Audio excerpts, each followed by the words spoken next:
શ્રીમદ દેવી ભાગવત સાંભળતા સર્વ ભાવિક ભક્તજનોના હૃદયમાં વિરાજમાન પરમાત્માને મારા પ્રણામ। શ્રીમદ દેવી ભાગવતના અત્યાર સુધીમાં આપણે 26 ભાગ સાંભળ્યા છે। આજે આપણે 27મો ભાગ સાંભળીશું। હરિ ઓમ। વેદવ્યાસજી કહે છે, હે રાજન, ગણેશની માતા દુર્ગા, લક્ષ્મી, સરસ્વતી, સાવિત્રી અને રાધા આ 5 દેવીઓ પ્રકૃતિ કહેવાય છે। એમના પર સૃષ્ટિનો આધાર છે। જે ગણેશના માતા ભગવતી દુર્ગા છે તેમને શિવ સ્વરૂપા કહે છે। બ્રહ્માદિ દેવતાઓ, મુનિઓ અને મનુ વગેરે બધા તેમની પૂજા કરે છે।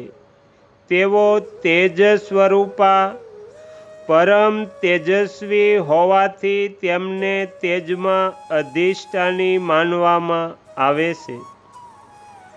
સૂર્યમાં જે પ્રકાશક શક્તિ છે તે તેમનું જ રૂપ છે। તે શંકર ભગવાનને સતત શક્તિ પ્રદાન કરતા રહે છે। જે પરમ શુદ્ધ સત્ય સ્વરૂપા છે તેમને ભગવતી લક્ષ્મી કહે છે। પરમ પ્રભુ શ્રી હરિની એ શક્તિ છે। અખિલ જગતની તમામ સંપત્તિઓ તેમનું સ્વરૂપ છે। તે પરમ સ્વાધ્વી દેવી મહાલક્ષ્મી નામથી વિખ્યાત થઈ વૈકુંઠમાં પોતાના સ્વામીની સેવામાં સંલગ્ન રહે છે। સ્વર્ગમાં સ્વર્ગલક્ષ્મી, રાજાઓને ત્યાં રાજલક્ષ્મી, મૃત્યુલોકના ગૃહસ્થોને ત્યાં ગૃહલક્ષ્મીના રૂપમાં બિરાજે છે। પરબ્રહ્મ પરમાત્મામાંથી સંબંધ રાખનારા, વાણી, બુદ્ધિ, વિદ્યા અને જ્ઞાનના અધિષ્ઠાત્રી છે તેમને સરસ્વતી કહે છે। મનુષ્યને બુદ્ધિ, કવિતા, મેધા, પ્રતિભા અને સ્મરણ શક્તિ તેમની કૃપાથી જ પ્રાપ્ત થાય છે। તે હાથમાં વીણા અને પુસ્તક ધારણ કરી રહ્યા છે। તેમનો વિગ્રહ શુદ્ધ સત્વમય છે। નારદ, આ સિવાય થોડી બીજી દેવીઓ પણ છે। વેદશાસ્ત્ર પ્રમાણે તેમનું વર્ણન કરું છું। તે 4 વર્ણોની માતા છે। દ્વિજ વર્ણો માટે તેમની પોતાનું આ ગાયત્રી રૂપ ધારણ કર્યું છે।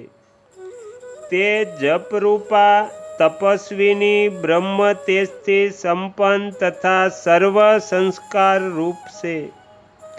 તે પવિત્ર રૂપ ધારણ કરનાર દેવીને સાવિત્રી અથવા ગાયત્રી કહે છે। તે બ્રહ્માજીની પ્રિય શક્તિ છે। હવે 5મા દેવીનું સ્વરૂપ કહું છું। એ પરમાત્મા શ્રી કૃષ્ણને પ્રાણથી પણ વધારે પ્રિય છે। બધી દેવીઓ કરતાં તે અનુપમ સુંદર છે અને તેમનામાં બધા ગુણોનો નિવાસ છે। ભગવાન શ્રી કૃષ્ણના રાસમંડળમાં તેમનું પ્રાગટ્ય થયું છે। ગોલોક ધામમાં રહેનારા આ દેવી રાજેશ્વરી અને સુરસિકા નામથી પ્રસિદ્ધ છે। તપના પ્રભાવથી તે દેવી વૃંદાવનમાં ભગવાન શ્રી કૃષ્ણની સમક્ષ પ્રગટ થયા, અર્થાત પૃથ્વી પર પધાર્યા। તે જ પંચમ દેવી ભગવતી શ્રી રાધાજી છે। દરેક સૃષ્ટિકાળમાં બધી જ સ્ત્રીઓ તેમનું જ સ્વરૂપ છે એમ માનવામાં આવે છે. આ 5 દેવીઓ પરિપૂર્ણ રૂપે છે. ભૂમંડળને પવિત્ર કરવાવાળા ગંગાજી એમનો મુખ્ય અંશ છે. ભગવાન વિષ્ણુના વિગ્રહથી તેમનું પ્રાગટ્ય થયું છે. એમના જળના સ્પર્શથી, સ્નાનથી અથવા પાનથી મનુષ્ય કૈવલ્ય પદનો અધિકારી બની જાય છે. શ્રી તુલસીને પ્રકૃતિ દેવીનો મુખ્ય અંશ માનવામાં આવે છે. ભગવાન વિષ્ણુના ચરણોમાં એ સદા બિરાજે છે. નદીઓમાં ગંગાજી અને પુષ્પોમાં તુલસીજી શ્રેષ્ઠ ગણાય છે.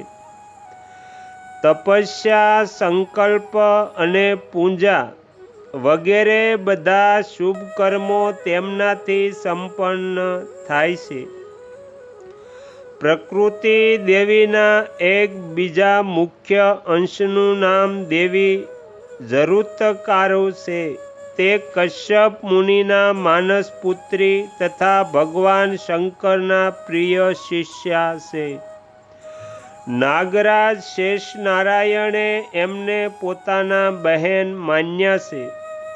ભરતખંડમાં જેટલા તપસ્વીઓ અને તપસ્વિનીઓ છે તે બધામાં એ શ્રેષ્ઠ છે. પ્રકૃતિ દેવીના એક અંશ અને માતુકાઓમાં પરમ શ્રેષ્ઠા આ દેવીને દેવસેના તથા ષષ્ઠી નામથી પણ જાણે છે. બાળકના જન્મ પછી 6ઠ્ઠા દિવસે સૂતિકા ગૃહમાં આ દેવીની પૂજા કરવાનો પરંપરાગત નિયમ છે. પ્રકૃતિ દેવીનો મુખ્ય અંશ મંગળચંડીના નામથી પ્રસિદ્ધ છે. તે પ્રકૃતિ દેવીના મુખમાંથી પ્રગટ થયા છે. આ મંગળચંડી દેવીની કૃપાથી સર્વ મંગળોની પ્રાપ્તિ થાય છે. આ દેવી સૃષ્ટિના સંહાર સમયે ક્રોધરૂપા બની જાય છે. તેથી વિદ્વાનો તેમને મંગળચંડી કહે છે. આ દેવીની કૃપાથી સાધકને પુત્ર, પૌત્ર, ધન, સંપત્તિ, યશ અને કલ્યાણની પ્રાપ્તિ થાય છે. દેવી કાલીને પ્રકૃતિ દેવીનો મુખ્ય અંશ માનવામાં આવે છે. આ દેવીના નેત્ર કમળ જેવા છે. યુદ્ધમાં ભગવતી દુર્ગાની સામે મહાબળવાન રાક્ષસ બંધુ શુંભ અને નિશુંભ લડતા હતા ત્યારે ભગવતી દુર્ગાના લલાટમાંથી આ કાલી પ્રગટ થયા હતા. ભગવતી વસુંધરા પણ પ્રકૃતિ દેવીના મુખ્ય અંશથી પ્રગટ્યા છે. તેમને લોકો રત્નાકરા અને રત્નગર્ભા પણ કહે છે. બધા જ રત્નોની ખાણ એમનામાં રહેલી છે. વિશ્વભરમાં જેટલી સ્ત્રીઓ છે તે બધી જ દેવી કળાના અંશનો અંશ છે એમ સમજવાનું. તેથી સ્ત્રીઓના અપમાનથી પ્રકૃતિનું અપમાન માનવામાં આવે છે. નારદ પૃથ્વી પર પધારીને આ દેશમાં બધી દેવીઓ પૂજાય છે. દુર્ગા દુર્ગતિનો નાશ કરે છે. સર્વપ્રથમ સુરથ રાજાએ તેમની ઉપાસના કરી હતી. ત્યાર પછી ભગવાન શ્રી રામે રાવણનો વધ કરવાની ઈચ્છાથી આ દેવીની પૂજા કરી હતી. ત્યાર પછી જગદંબા ત્રણેય લોકમાં પૂજાવા લાગ્યા. લક્ષ્મી દેવીની ઉપાસના સર્વપ્રથમ મંગલ રાજાએ કરી. રાજા અશ્વપતિએ સર્વપ્રથમ સાવિત્રી દેવીનું અનુષ્ઠાન કર્યું. ત્યાર પછી મુખ્ય દેવતાઓ અને મુનિઓ તેમના ઉપાસક બન્યા.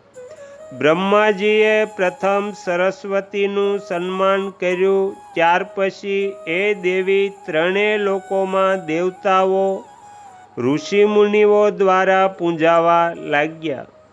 સર્વપ્રથમ ગોલોકમાં રાસમંડળના પ્રસંગે ભગવતી રાધાજીની પૂજા કરવામાં આવી.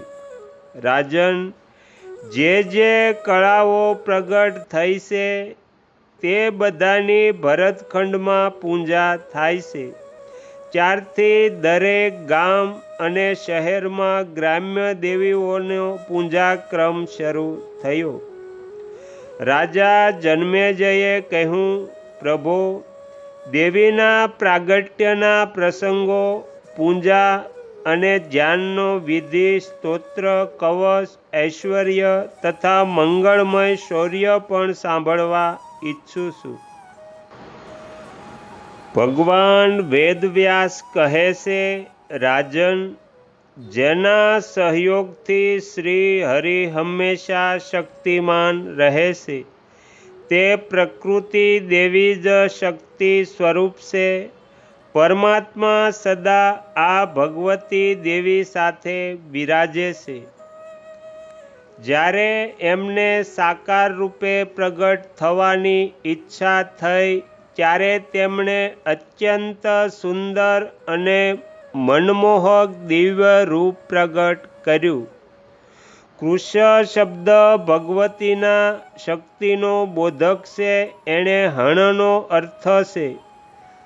તદદાસ્ય પરમાત્માનું દાસપણું સૂચવે છે. આમ ભક્તિ અને દાસ્ય ભાવ આપવાની જેનામાં યોગ્યતા છે તે કૃષ્ણ કહેવાય છે. પછી એ સ્વેચ્છાએ પરમ પ્રભુએ રુચિ પ્રમાણે પોતાના વિગ્રહને 2 ભાગોમાં વિરક્ત કરી દીધું. એમના ડાબા ભાગને સ્ત્રી કહેવાયો અને જમણો ભાગ પુરુષ કહેવાયો. સનાતન પુરુષ તે દિવ્ય સ્વરૂપણી સ્ત્રીને જોવા લાગ્યા. શ્રી કૃષ્ણ પરમ રસિક અને રાજેશ્વર છે. તે દેવીને જોઈને રાસના ઉત્સાહમાં આવીને તેઓ તેમની સાથે રાસ રમવા લાગ્યા. તે વખતે શ્રી કૃષ્ણની તે દિવ્ય શક્તિ તેમની કૃપાથી સગર્ભા થવાનો અનુભવ થવા લાગ્યો. 100 મન્વંતરનો સમય વ્યતીત થઈ ગયા પછી તે દેવીએ સુવર્ણ જેવી ક્રાંતિવાળા એક બાળકને જન્મ આપ્યો. પરંતુ તેને જોઈને તે દેવી અત્યંત દુઃખી થઈ ગયા. તેમણે તે બાળકને બ્રહ્માંડ રૂપ ગોળામાં રહેલા જળમાં ફેંકી દીધો. દેવેશ્વર શ્રી કૃષ્ણએ તરત તે દેવીને કહ્યું, ઓ ક્રોધી સ્વભાવવાળી, તે આ બાળકને જળમાં નાખી દઈને અત્યંત અધમ કાર્ય કર્યું છે. તેના ફળ સ્વરૂપ તું આજથી સંતાન રહિત થઈ જા. તે દરમિયાન તે દેવીના જીભના અગ્રભાગથી એકાએક એક શુક્લ વર્ણની કન્યા પ્રગટ થઈ. થોડો સમય પસાર થયા પછી તે મૂળ પ્રકૃતિ દેવી 2 રૂપોમાં પ્રગટ થયા. અર્ધા ડાબા અંગથી કમલાની ઉત્પત્તિ થઈ અને જમણા અંગથી રાધિકા ઉત્પન્ન થયા. તે જ સમયે શ્રી કૃષ્ણના પણ 2 રૂપ થઈ ગયા. અર્ધા જમણા અંગથી તે પોતે 2 હાથવાળા બની રહ્યા અને ડાબા અંગમાંથી 4 હાથવાળા વિષ્ણુ ઉત્પન્ન થયા. જ્યારે શ્રી કૃષ્ણએ સરસ્વતીને કહ્યું, દેવી, તમે આ વિષ્ણુના પત્ની બની જાઓ, રાધાજી મારી પાસે રહેશે. પછી તો જગતની વ્યવસ્થામાં તત્પર રહેવાવાળા શ્રી વિષ્ણુ તે લક્ષ્મીજી અને સરસ્વતી દેવીઓની સાથે વૈકુંઠ પધાર્યા. પછી નારાયણના અંગમાંથી 4 ભુજાવાળા અનેક પાર્ષદો ઉત્પન્ન થયા. બધા પાર્ષદો ગુણ, તેજ, રૂપ અને આકારમાં ભગવાન શ્રી હરિ જેવા જ હતા. જ્યારે લક્ષ્મીજીના અંગમાંથી તેમના જેવા જ લક્ષણોવાળી કરોડો દાસીઓ ઉત્પન્ન થઈ. તે મધુરભાષી કન્યાઓને રાધાજીએ પોતાના દાસી બનાવ્યા. પરમ પુરુષના શાપના કારણે તે બધી પણ સંતાન વિનાની રહી. તે દરમિયાન શ્રી કૃષ્ણની ઉપાસના કરવાવાળા એકાએક દુર્ગા દેવી પ્રગટ થયા. આ દુર્ગા દેવી સનાતની અને ભગવાન વિષ્ણુની માયા છે. બધી જ દેવીઓ તેમનામાંથી પ્રગટ થાય છે. તેથી આ ઈશ્વરીને મૂળ પ્રકૃતિ કહે છે. આ દેવી સર્વેશ્વર શ્રી કૃષ્ણની સ્તુતિ કરીને તેમની પાસે આવ્યા. રાધિકેશ્વર શ્રી કૃષ્ણ એમને એક રત્ન જડિત સિંહાસન આપ્યું. એટલામાં ચતુર્ભુજ બ્રહ્માજી પોતાની શક્તિ સાથે ત્યાં પધાર્યા. તે સમયે ભગવાન શ્રી કૃષ્ણના 2 રૂપ થઈ ગયા. તેમનું ડાબું અંગ મહાદેવજીના રૂપમાં અને જમણું અંગ અર્ધ ગોપીપતિ શ્રી કૃષ્ણ સ્વયં રહ્યા. શ્રી કૃષ્ણ સત્ય સ્વરૂપ પરમાત્મા અને ઈશ્વર છે. એ કારણોના કારણ, બધા મંગળોના મંગળ, જન્મ, મૃત્યુ, જરા, વ્યાધિ, શોક અને ભયનો નાશ કરવાવાળા અને કાળના પણ કાળ છે. તેથી એમને મૃત્યુંજય પણ કહેવામાં આવે છે. મહાભાગ શંકર એમની સ્તુતિ કરીને સામે રાખેલા રત્નજડિત સિંહાસન પર બેસી ગયા. તો અહીંયા શ્રીમદ દેવી ભાગવતનો 27મો ભાગ સમાપ્ત થાય છે. હવે પછીના વિડીયોમાં આપણે 28મો ભાગ સાંભળીશું. તમે તમારો કિંમતી સમય આપી એકાગ્ર ચિત્તે પ્રસન્નતાપૂર્વક શ્રીમદ દેવી ભાગવત સાંભળ્યું એ બદલ હું આપ સૌનો ખૂબ ખૂબ આભાર વ્યક્ત કરું છું અને આશા પણ રાખું છું કે તમને સાંભળવું ગમ્યું હશે. જો ગમ્યું હોય તો બીજા 5 લોકોને પણ સંભળાવજો. શ્રી નવદુર્ગા માતની જય. આગળના વિડીયો જોવા માટે આ ચેનલને સબસ્ક્રાઈબ કરો અને જો આ વિડીયો પસંદ આવ્યો હોય તો લાઈક કરો.